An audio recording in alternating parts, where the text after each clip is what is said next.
Assalamualaikum warahmatullahi wabarakatuh. Alhamdulillahirabbil alamin. Akhirnya kita bisa bertemu lagi pada kesempatan tatap maya kali ini untuk melanjutkan pembahasan mengenai orientasi karir setelah lulus. Nah, sebetulnya untuk bahasan kali ini merupakan lanjutan dari pembahasan di pertemuan tatap maya sebelumnya yang karena keterbatasan waktu jadi tidak selesai diberikan lainnya. Nah, kalau kalian masih ingat pada pertemuan tatap maya sebelumnya kita baru sampai ke bagian pemilihan karir setelah lulus jika kita memilih untuk kuliah dan untuk bekerja.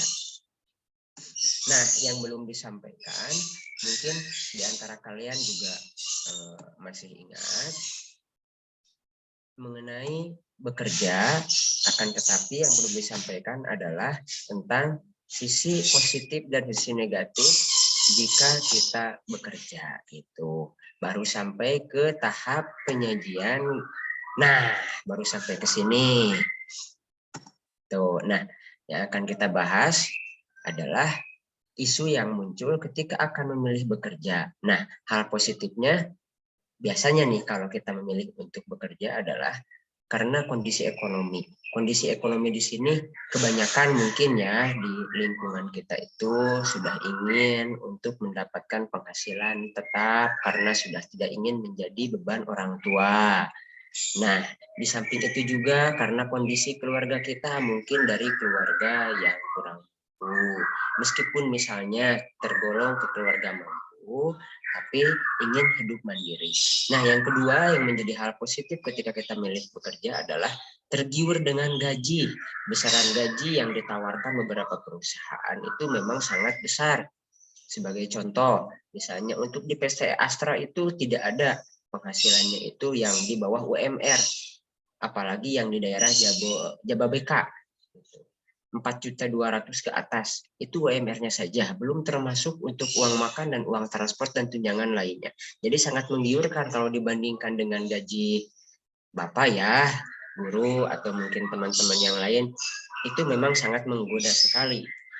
Nah, yang selanjutnya adalah terdapat banyak lowongan pekerjaan. Alhamdulillah sebetulnya kalau kalian rajin mencari info mengenai lowongan pekerjaan itu sangat banyak sekali. Tapi di sini juga ada terdapat beberapa kualifikasi yang harus kalian penuhi dari persyaratan lowongan pekerjaan tersebut. Nah, yang ini yang terakhir ada keinginan hidup mandiri yang tadi sudah kita bahas ya. Tuh, kalian itu dalam pikirannya di sorean menghasilkan kolot gitu, sudah ingin hidup mandiri menghasilkan uang sendiri agar bebas ingin beli ini ingin ini itu gitu.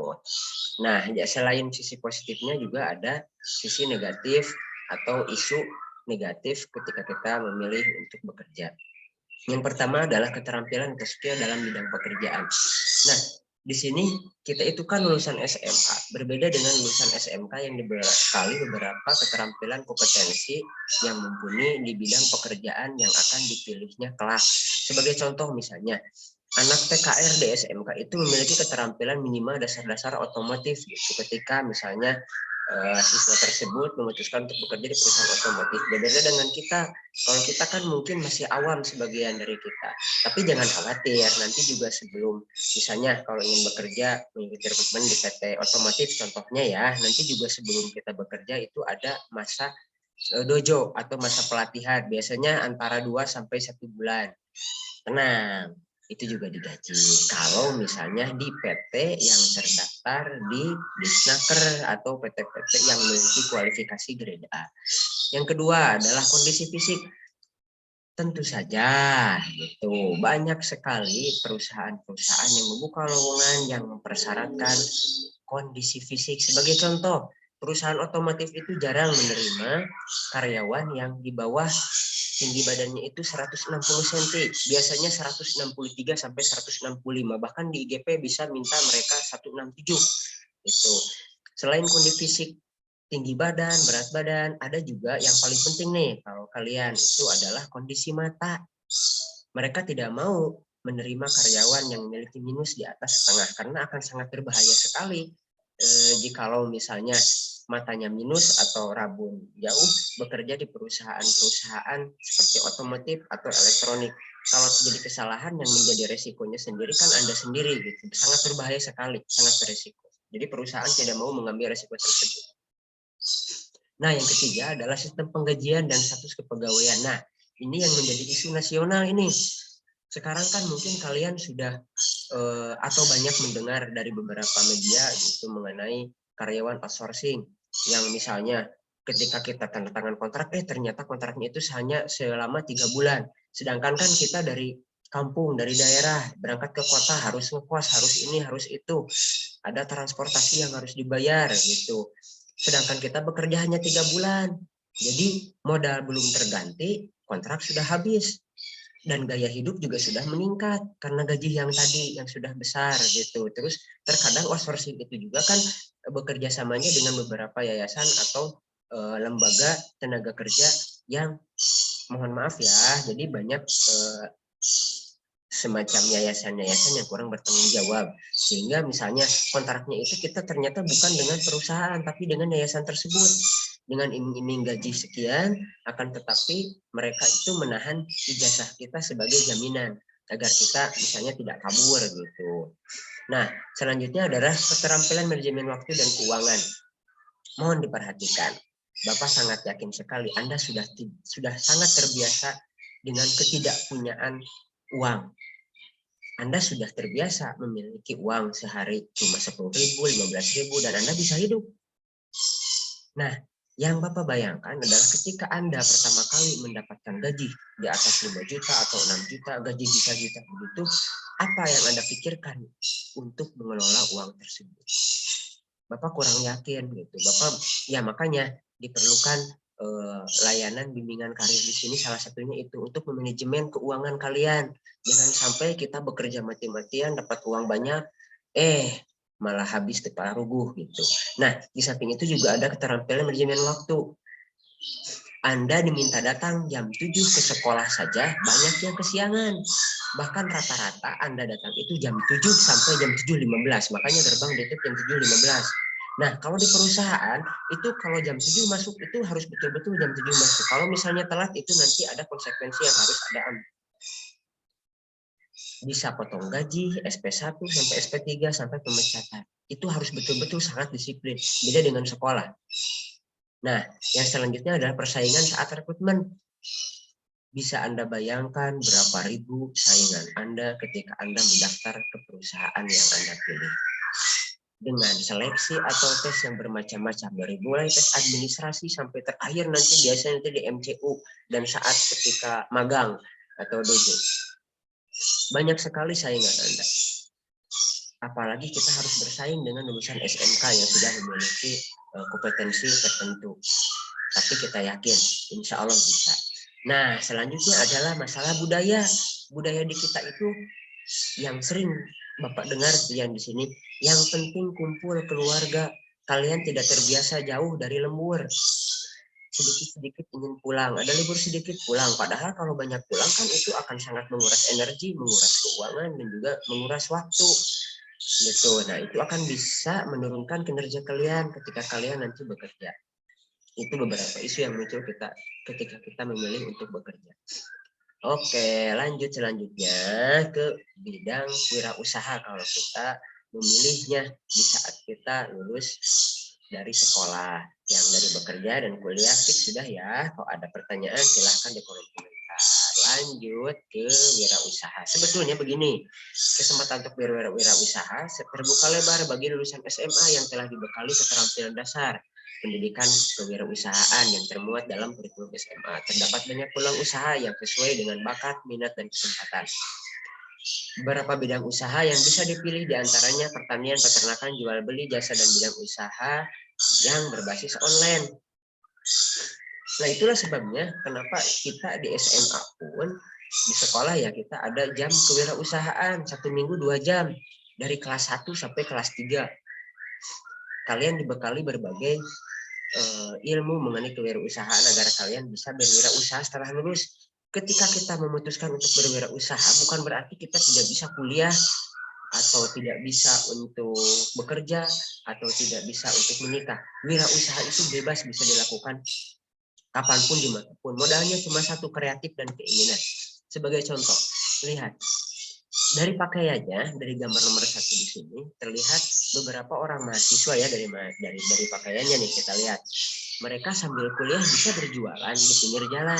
Lumayan untuk nambah-nambah bekal. Yang selanjutnya adalah kedua, lihat. Di pekarangan rumah yang luasnya tidak sebegitu luas, bisa kita manfaatkan untuk bertani. Apalagi kita yang ada di Cisaga, tanah di daerah kita sangat luas. Bagaimana kalau cara kita memaksimalkan tanah yang kita miliki? Atau misalnya kalau kita tidak punya tanah, kan bisa di pekarangan rumah. Yang selanjutnya, kalau kalian yang gemar bermain game, ternyata bisa dijadikan lahan usaha. Sebagai contohnya nih, ada Miao gitu. Dia bermain game itu bisa menghasilkan penghasilan yang sangat besar, lumayan. Pernah dalam beberapa kali podcast atau beberapa kali wawancara, dia mengungkapkan penghasilannya per bulan itu bisa melebihi dari 100 juta rupiah. Padahal kerjanya cuma main game dan kreatif, dan ada kesempatan kalau mau memulai. Nah, di gambar bawahnya ini, kita lihat ada beberapa orang yang bingung. Kalian bingung kan? Misalnya, ingin mulai wirausaha dari mana? Apa yang bisa kita jadikan untuk mencari cuan, untuk mencari uang? Sebetulnya itu tidak harus bingung-bingung. Apa yang kita bisa perbuat, apa yang kita miliki, apa yang kita sukai, itu bisa dijadikan peluang usaha. Nah, selanjutnya adalah mencari modal usaha bisnis. Jangan gengsi kalau kalian nanti mau usaha, uangnya dikasih oleh orang tua, atau mungkin mendapatkan pinjaman usaha dari misalnya dari bank. Tapi harus hati-hati ya kalau dengan perbankan. Kalau kalian tidak perhitungannya matang, itu akan sangat mengikat dan ada jaminan di sana, bahaya. Harus hati-hati, pokoknya harus benar-benar dikonsultasikan dengan keluarga atau pihak-pihak yang caranya mengerti. Bisa konsultasi juga ke Bapak, silahkan. Nah, yang terakhir ini adanya kekhawatiran, kan kalian baru mulai ya, takut gitu, belum mulai sudah bangkrut, sudah tutup usahanya, berbagai kendala, jadi banyak kekhawatiran. Nah, isu yang muncul ketika akan memilih berwirausaha, isu positifnya adalah usaha mandiri, dalam arti tidak ada atasan dan hasil usaha dikelola secara pribadi beserta resikonya. Jadi enaknya wirausaha nih, jadi kita nih yang jadi bosnya. Itu kan kalau di perusahaan kita terlambat sedikit dimarahi, atau kita harus mempertanggungjawabkan pekerjaan kita kepada atasan gitu. Nah, kalau untuk usaha mandiri tidak seperti itu. Apa yang kita perbuat itulah yang kita tuai. Yang kedua adalah mampu menciptakan lapangan pekerjaan bagi orang lain pada mulanya. Contohnya, kita berniat untuk berjualan gorengan. Karena produksi kita sudah banyak, berarti kita memerlukan bantuan orang lain. Nah, kita bisa mengajak tetangga, teman, atau keluarga kita untuk bekerja sama, untuk bekerja dengan kita. Kan lumayan, jadi bisa membantu orang lain juga. Nah, selanjutnya adalah mengembangkan potensi diri. Seperti yang tadi kita lihat ya. Contoh, Anda senang sekali untuk bermain game. Susah, kalau lagi belajar pun kalian susah untuk logot, untuk bermain game. Banyak guru yang mengalah menyelesaikan kalian dulu untuk bermain game. Gitu. Kenapa tidak dijadikan ladang usaha? Contoh, kalian suka bermain game. Kenapa tidak pasang wifi di rumah? Kalian jual password wifi-nya, kalian juga bisa bermain di sana, terus kalian juga bisa berjualan minuman dan makanan ketika kita bermain game. Kan lumayan. Yang terakhir adalah dapat mendirikan beberapa bidang usaha. Nah, kalau wirausaha itu tidak terpaku oleh satu bidang usaha saja. Sebagai contoh, misalnya tadi kita berjualan gorengan. Nah, di lahan dekat rumah kita kan ada tanah. Kita kan tidak sehari-hari untuk menjual gorengan. Ada waktu luang kita bercocok tanam, ada waktu luang lagi kita beternak. Gitu. Jadi bisa untuk melakukan berbagai usaha dalam satu waktu. Nah, yang menjadi isu negatifnya adalah motivasi. Seberapa besar kemauan kita untuk berwirausaha, untuk memulai usaha sendiri. Yang kedua adalah modal. Nah, ini biasanya modal. Ada tidak Pak wirausaha yang tidak pakai modal? Ada ternyata.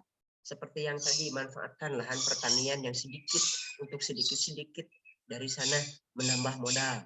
Yang selanjutnya adalah persaingan usaha. Bisa kita bayangkan. banyak sekali, misalnya kita berniat untuk berjualan, sudah berapa banyak yang berjualan.